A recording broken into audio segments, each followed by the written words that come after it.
نحمده ونصلي على رسوله الکریم اما بعد السلام علیکم ورحمۃ اللہ وبرکاتہ۔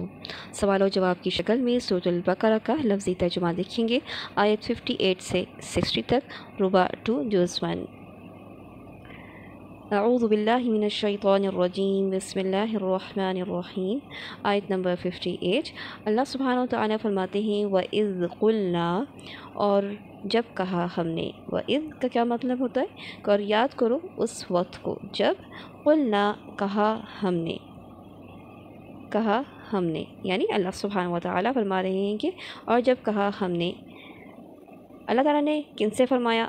بنی اسرائیل کو کیا حکم دیا؟ کیونکہ ہم پچھلے بنی اسرائیل کے بارے میں پڑھ رہے تھے، اللہ تعالیٰ کا پیغام، اللہ تعالیٰ کی بات کس سے ہو رہی ہے؟ بنی اسرائیل سے۔ تو اللہ تعالیٰ نے بنی اسرائیل کو کیا حکم دیا؟ پہلا حکم کیا ہے؟ ادخلوا هذه القریہ، داخل ہو جاؤ اس بستی میں، داخل ہو جاؤ اس بستی میں۔ اس بستی میں کون سی بستی ہے؟ یہ بیت المقدس، بیت المقدس کی بستی میں داخل ہو جاؤ۔ بستی میں کیا کرو؟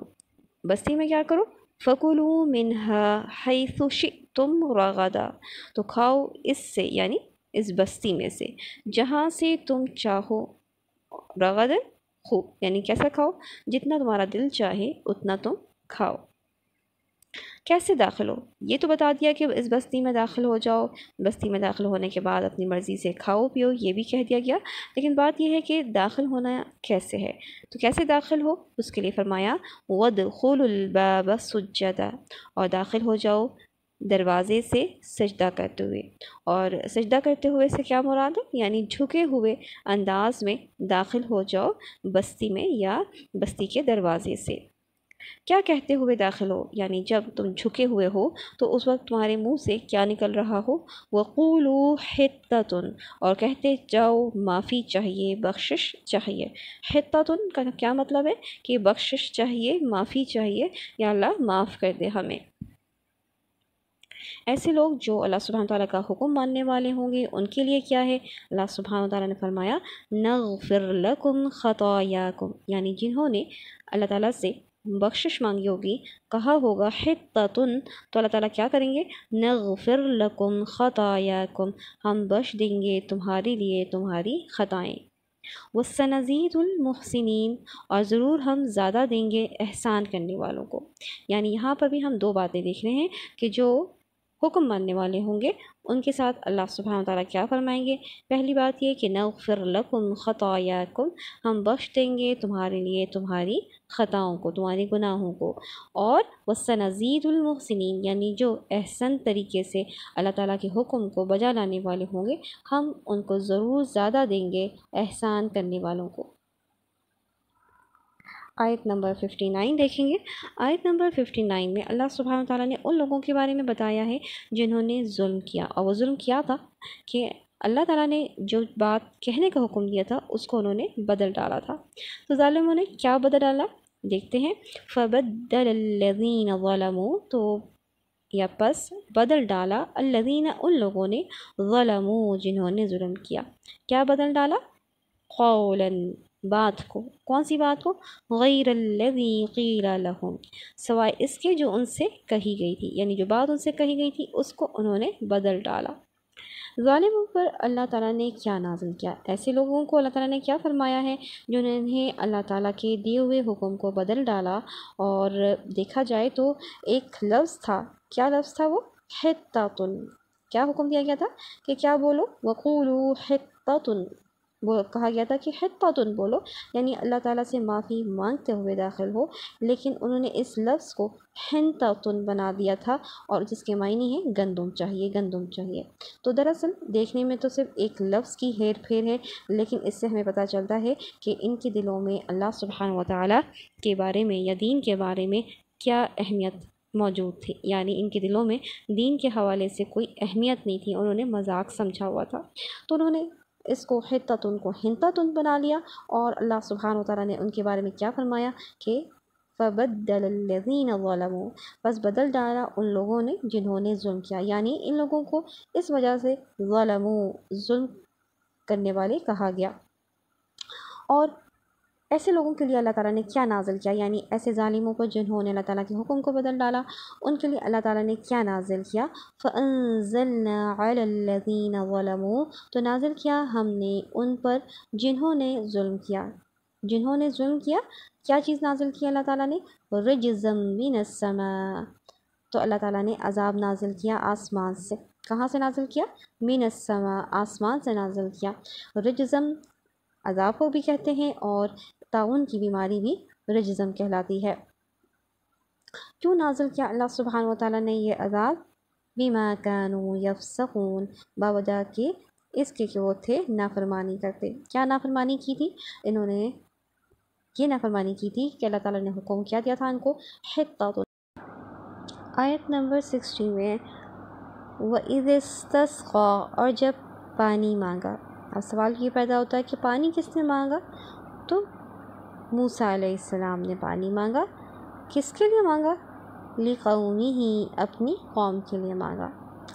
اس سے پہلے آپ آیت پڑھ چکے ہیں جس میں ہم دیکھتے ہیں کہ موسیٰ علیہ السلام کا کلام ہے، یعنی موسیٰ علیہ السلام فرماتے ہیں وَإِذْ قَالَ مُوسَىٰ لِقَوْمِهِ یا قوم انکم ظلمتم، یا پھر آپ مزید بھی اس طرح سے پڑھیں گے کہ موسیٰ علیہ السلام کے بارے میں پتہ چلے گا کہ انہوں نے کہا اپنی قوم سے، اور پھر آتا ہے یا قومی۔ یہاں پر ہم کیا دیکھ رہے ہیں کہ کس نے مانگا؟ موسیٰ علیہ السلام نے مانگا۔ کس کے لیے مانگا؟ اپنی قوم کے لیے مانگا، مگر مانگا کس سے؟ یہ تو بات انڈرسٹوڈ ہے نا کہ حضرت موسیٰ علیہ السلام نے اپنے رب سے مانگا، اللہ سبحانہ و تعالیٰ سے مانگا، اس لیے یہاں پر یا قومی نہیں آیا ہے بلکہ اللہ تعالیٰ کا جواب آ گیا ہے سامنے۔ وہ کیا جواب ہے؟ یعنی جب موسیٰ علیہ السلام نے پانی مانگا تو اس پر اللہ تعالیٰ نے کیا حکم دیا؟ فَقُلْنَا اضْرِب بِعَصَاكَ الْحَجَرَ، تو کہا ہم نے مارو۔ کیا مارو؟ بِعَصَاكَ الْحَجَرَ، عصا کے ساتھ حجر یعنی پتھر کو مارو۔ پتھر پر عصا مارنے سے کیا ہوا؟ فَانْفَجَرَتْ مِنْهُ اثْنَتَا عَشْرَةَ عَيْنًا، تو پھوٹ پڑے اس سے 12 چشمے۔ فَانْفَجَرَتْ کس کو کہتے ہیں؟ پھٹنے کو۔ اور اس میں سے جب پھٹا، کوئی چیز پھٹتی ہے تو پھر اس میں سے کتنے چشمے نکلے؟ اس میں سے نکلے 12 چشمے۔ 10 10 اور اثنتا 2 کو کہتے ہیں، تو 2 + 10 کیا بن گئے؟ 12۔ 12 کیا چیز نکلی؟ عینا یعنی چشمے نکلے۔ 12 چشمے کے پھوٹنے کا کیا فائدہ ہوا؟ ٹھیک ہے، چشمے کا ذکر کیا گیا کہ 12 چشمے نکلے، تو یہ 12 چشمے کیوں نکلے؟ اس کا کیا فائدہ ہے؟ تو اللہ سبحانہ وتعالیٰ فرماتے ہیں قد علم كل اناس مشربهم، قد یعنی تحقیق، یعنی انڈیڈ، اس میں کوئی شک نہ ہو۔ علم جان لیا، کل تمام، اناس انسانوں نے، یعنی تمام گروپوں نے یا تمام قبائل جو بنی اسرائیل کے تھے انہوں نے یہ بات جان لی۔ کیا بات جان لی؟ مشربہم، اپنے پینے کی جگہ کو، یعنی ہر قبائل نے اپنے اپنے پینے کی جگہ کو جان لیا۔ اب اللہ سبحانہ وتعالیٰ فرما رہے ہیں پانی کی نعمت دے کر کیا حکم دیا؟ کلو واشربو۔ اس سے پہلے ہم آیت میں دیکھ چکے ہیں کہ اس میں کیا تھا؟ اس میں صرف کلو تھا، اور یہاں کیا ہے؟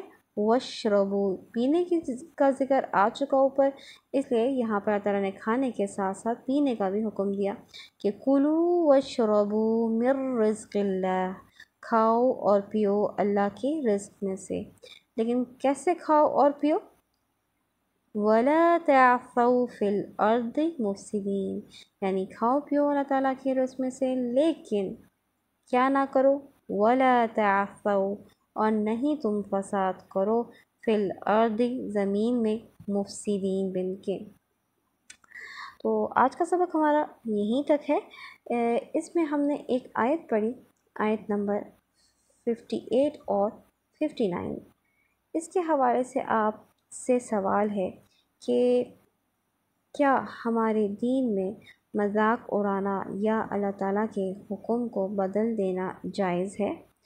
یا ہم یہ کہیں کہ اگر آپ سے یہ پوچھا جائے کہ فرشتوں کا مذاق اڑانا یا اللہ تعالیٰ کے کسی بھی حکم یعنی نماز، روزہ، جنت یا دوزخ کے بارے میں مذاق اڑانا جائز ہے؟